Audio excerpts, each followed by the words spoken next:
siyang bawal hawakan. Sightseeing lang talaga siya, bawal hawakan.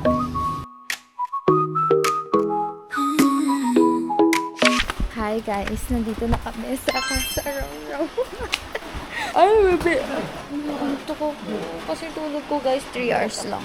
Tapos alam nyo ba, itong Casa Roro, 330 steps pababa, paakyat din mamaya. Kaya to kahit walang tulog, carry boom boom. Nakatawid na kami sa hagdan. Pero ngayon, tinatahak na namin ang papunta sa falls. Ayan, kailangan super careful. Kasi ganyan siya, oh. Ganyan siya, guys. Ingat daw. Di ko na kailangan mag-ingat dyan. Hindi abot. Green Alam mo yung siya, aso? oh. Hindi ahas? Ano yun? Hindi, Ahas ah. ba yun yan? Oo nga, ahas na yun. Saan? Ayun, lumagpas na. Nanot siya ng dagat. Saan? Okay. Kahit nakakapagod, worth it. Tsaka, nung paglusog namin talaga, nung paglusog namin sa tubig, yung lamig niya, yung lamig na ang sarap sa pakiramdam. Tatawid ulit. Ayan, tatawid kami guys. Ayan eh. Pag natawid na namin to, dun ko na. Para na. Ay, sige, malamig. Kuya. Doon na lang ako sa taas. Tay, wag ka manang gumalaw dyan.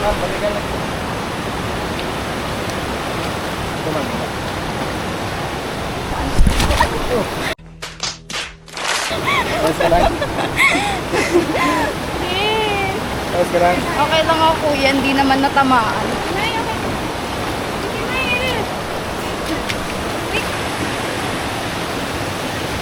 Ang ganda ng tubig.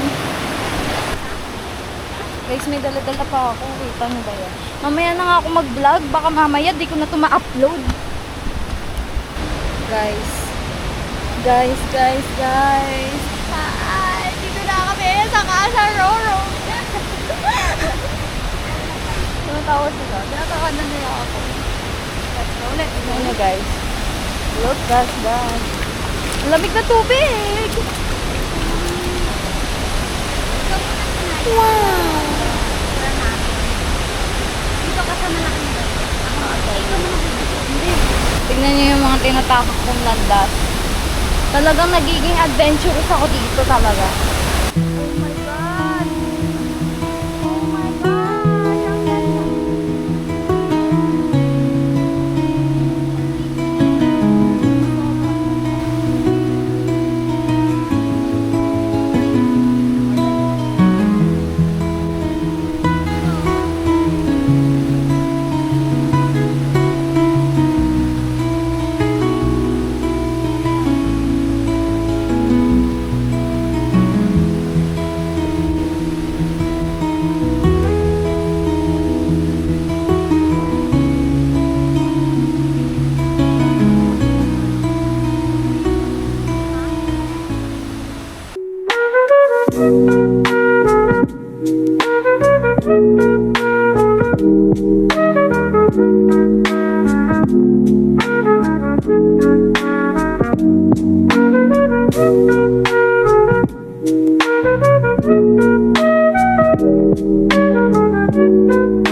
May nakita kaming Sa ano kasi, Philippine Biodiversity. Kaya mo, manuklaw yan kagi. Hi! Napitan mo pa, be? Wag, baka may trigger ko. Tulog yan pag ganitong... Oras yan, no? Pag-araw Tulog siya. kasi tulog sila. Kasi active siya pag gabi kasi yung kinakain niya, bats, bird. Yan si kuya. Ang pangalan mo kuya? Huh? Ang pangalan mo? Dennis. Siya ang tour guide namin dito sa Casa Roro. Grabe. Ay, grabe mo na Grabe kayo. yung pawis ko guys. Salamat. Bait ni kuya. Tapos na. Dito kami kakain guys. Dito natin. Guys, Lapit na. kain. Ayun na, pipicturan na kami dito. Lang kaya, kain, this is our lunch. Feeling ko masarap siya. Ang in-order ka, giniling. Ate. Giniling silog. Kaya. Nga pala idagdag natin. Yung mais ko niya, lumamaya na po. Apo.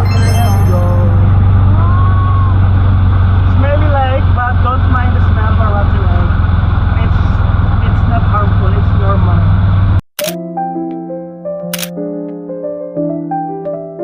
Ang kuryente na dito, geothermal, underground. Oh my God, wow. So ito na yung history nito. Kaya tinawag yung lugar nila na Pulang Bato dahil sa sulfuric water. So lahat ng bato na matadaanan sa tubig magiging pula kasi meron siyang sulfur content. May halo. Pero hindi siya Hindi naman siya harmful. harmful. Yes. Okay, harmful. Sulfur is good for our body, right? Kasi may sabon tayo. Yes, antibacterial. Yes. So pag Kulay yellow. Yes, and sino white. nakapunta na ng nakapasok na ng mga cave? Kami, Ano yung nakikita niyo sa taas ng cave? ang tutulis. Ano pangalan nun? Tulis. Crystal. Crystal. Stalagmite. Ayun, Yun yung sa cave ng lamig. Ito naman yung output niya pag mainit. Ayan siya, asphalt-like. Kulay yellow. Yung parang asfalto. Kulay black. Pero mainit yan. Ang perfect. Kaya meron silang hot spring dito. Tsaka bukod doon, di ba, dito pa lang tayo sa baba, may medyo humina na. Lalo siguro sa taas niyan. Di ba, mas malakas yung tayo dun, current. kuya. Yung current niya na mas nababawasan. Pero unang nating puntahan is yung Pulang Bato Falls. kuya. Dalawang falls sa isang lugar. Isang natural water, isang sulfuric water. Okay. After near Pulang Bato Falls, doon tayo mag-hot spring, ha? Yes, kuya, perfect. Okay, let's go. Ayan na, marami tayo. Ayan. Bigyan mo. Pula talaga. Napakalinis. Wow! Hey! Jose! Ba't kilala ko itong mga...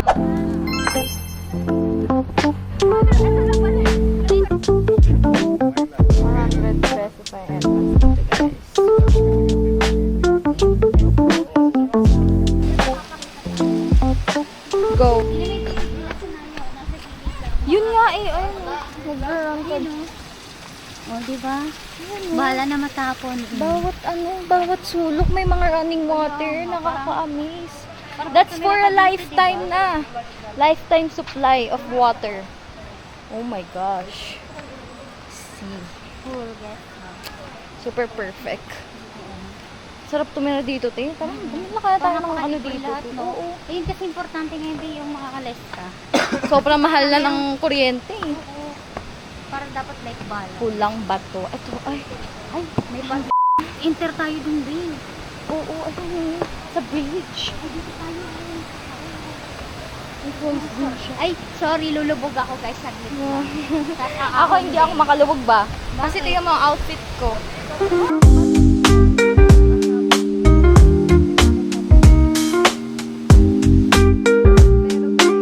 Yes. Nandito na kami sa Red Rocker. Super inaabangan ko to kasi dito kami magsuswimming. namin. Kahit yung tagal Sabi ni Kuya nakakaputi daw to. Of course, syempre, sulfuric yan.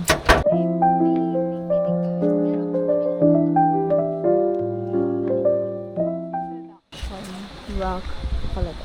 Para. Kuya, may sinasabi si ate.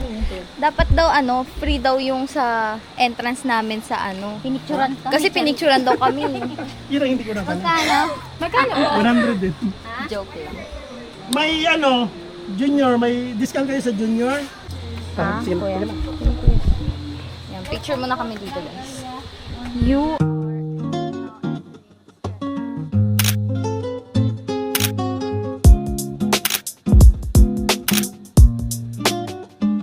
So guys, mamaya ako na kayo i-update kapag naligo na kami.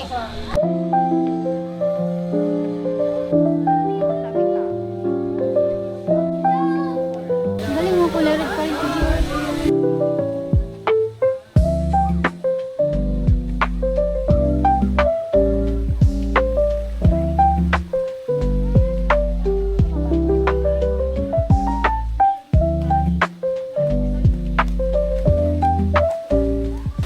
So after nyo mag-dip, pwede na kayo mag-refresh dito, ha? Yes, kuya. So, Perfect ang dapat sa ano. If you will be needing me, ayun lang yung si ano. Akala ko nando ka lang yan. If you will be needing me, nandun lang ako sa parking, ha? Go, kuya. Kuya, may free water sila. Wala.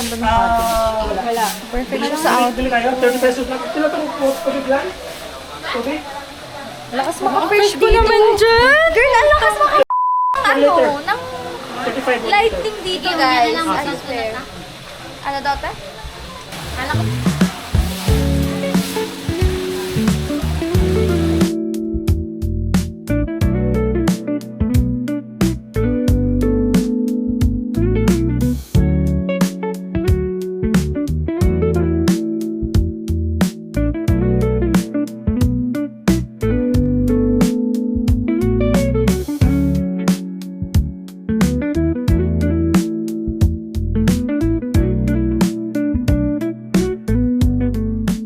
Guys, Kaya, hindi naman yung ginagawa. atas lang namin maligo at mag-ayos-ayos pero ako nag-lip gloss lang ako. So guys, pupunta na kami sa next spot namin. Goodbye, Red Rock. I'm gonna miss this place. I'll definitely come back. Thank you po, guys. So, nandito na kami sa Japanese Museum. Ito yung mga gamit ng World War II. Bakit may bungo? It's Philippine versus Japanese. Ohayo gozaimasu! Ay, may mga mukha pa dito, guys. Sino yan? Sino sila na suot nila, eh. Bawal kasi siya. Bawal hawakan. Sightseeing lang talaga siya. Bawal hawakan. Oh, kasabo.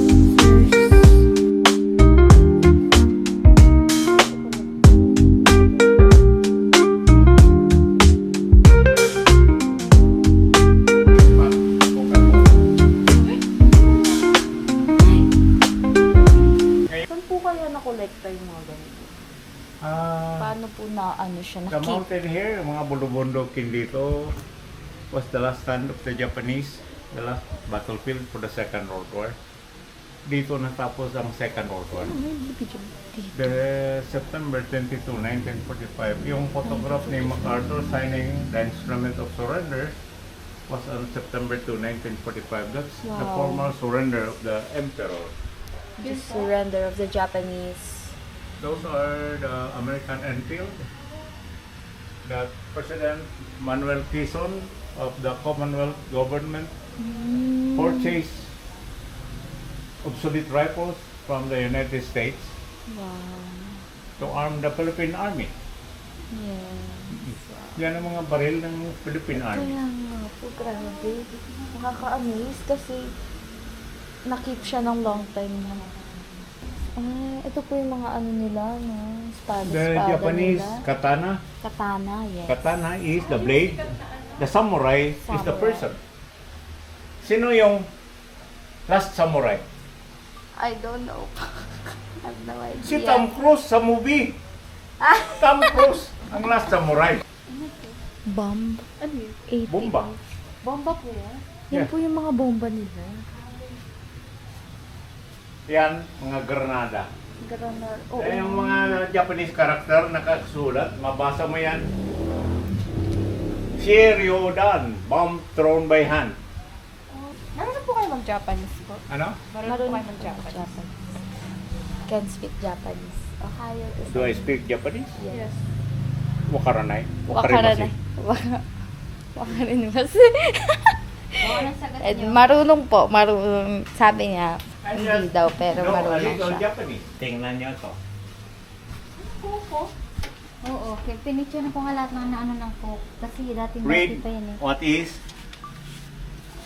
written. Ano daw? Ito.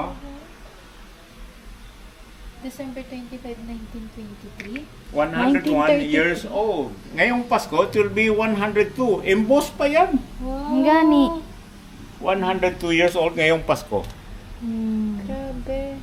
Is legit talaga. Mga typewriter nila dito. Bahala ka. Koko. May ano sila. Yan po yung pinakauna-una. Yung mga jade nila. Na crystal. That's so legit. Ano yan, kuya? Yan yung ginamit na kotse nung gera ng World War II. Wow. Guys, tignan nyo. May ano pa. Dito na kami sa last part of the tour, which is the souvenir shop. And